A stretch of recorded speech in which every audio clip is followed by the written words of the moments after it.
أعوذ بالله من الشيطان الرجيم بسم الله الرحمن الرحيم قل هذه سبيلي أدعو إلى الله على بصيرة أنا ومن اتبعني وسبحان الله وما أنا من المشركين বলেন কোনো কিছু আঁকা অঙ্কন করা এটাকে বলা হয় উল্কি।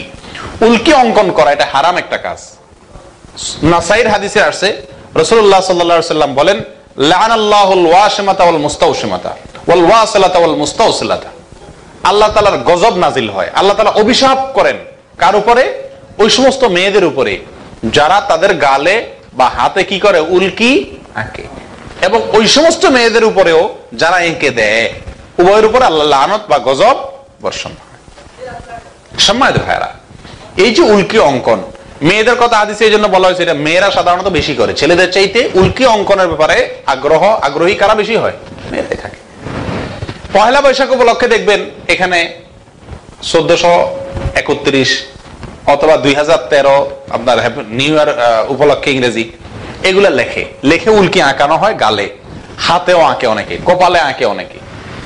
এক তো হলো চিকিৎসা বিজ্ঞানীদের মতে মানুষের ত্বকের উপরে কোন রং এই জাতীয় যে আপনার কেমিক্যাল আছে যেগুলাতে, এগুলা আঁকা, এই কেমিক্যাল গুলা কালি ব্যবহার করে, রং ব্যবহার করলে ত্বকের জন্য, চামড়ার জন্য মারাত্মক ক্ষতিকর। আর স্বাস্থ্যের জন্য ক্ষতিকর, আপনার জন্য ক্ষতি হবে এরকম কোন কাজকে শরীয়ত করার অনুমতি দেয়, এটা হারাম। আল্লাহ তাআলা স্পষ্টভাবে কোরআনে কারীমে বলছেন লা তুলকু আনফুসাকুম বিআইদিকুম ইলা তাহলুকা, তুমি নিজেকে নিজে ক্ষতির মুখে ঠেলে দিবে না, এটা নিষেধ। আপনি গালে বৈশাখ উপলক্ষে উল্কি আঁকলেন, কি দিয়া?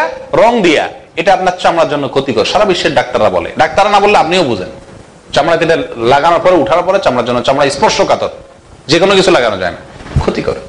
তাহলে একটা হলো আপনি শরীরের ক্ষতি করছেন। দুই নম্বর হলো রাসূল আকরাম সাল্লাল্লাহু আলাইহি ওয়াসাল্লাম বলেছেন আল্লাহর গজব নাজিল হয়, লাআনাল্লাহুল ওয়াশিমাতা ওয়াল মুস্তাওশিমাতা। যারা উল্কি আঁকে এবং যে আঁকা দেয় উভয়ের উপর আল্লাহর গজব নাজিল হয়। সম্মানিত ভাইরা, পয়লা বৈশাখ উপলক্ষে শুধুমাত্র উল্কি আঁকে না, আরো অতিরিক্ত মাত্রা কি? মেয়েদের গালে ছেলেরা এঁকে দেয়, ছেলেদের গালে মেয়েরা এঁকে দেয়। যুবতী, এখানে বুড়িরাও আঁকতে আসে না, পোলাপাইন বা যুবতী আসে।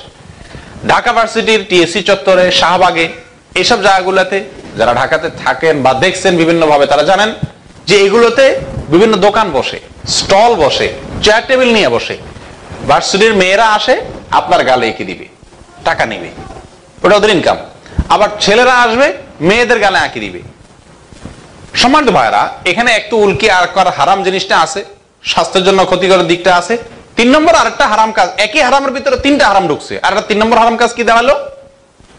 ছেলে এবং মেয়ে একজন আরেকজনের শরীর যদি টাচ করে, তো কি চিন্তা হতে পারে, কি চেতনার আপনার সৃষ্টি হতে পারে মনের ভিতরে, সেটা তো বলাই বাহুল্য।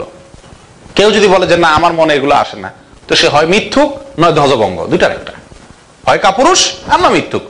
কোন একটা যুবতী মেয়ের গাল হাতাবেন আপনি, আর আপনার মনের ভিতরে কোনো কুচিন্তা আসবে না, আপনার ভিতরে কোনো জাগরণ হবে না, যৌন উত্তেজনা আসবে না, আপনি মিথ্যুক অথবা কাপুরুষ অবশ্যই আসবে। সে যদি একেবারে সবচেয়ে বড় আলেম হয়, তারও আসবে। এটা আল্লাহ তাআলার সৃষ্টির স্বাভাবিক নিয়ম। সম্মানিত ভাইরা, তাহলে একসঙ্গে কতগুলো হারাম কাজ আছে। জেনা আছে, স্বাস্থ্য ক্ষতি করাও শরীয়তে নিষেধ, সে কাজটাও আছে। তিনটি নিষিদ্ধ বস্তু, একটি আছে। এটা হলো দ্বিতীয় পয়েন্ট বললাম পয়লা বৈশাখে।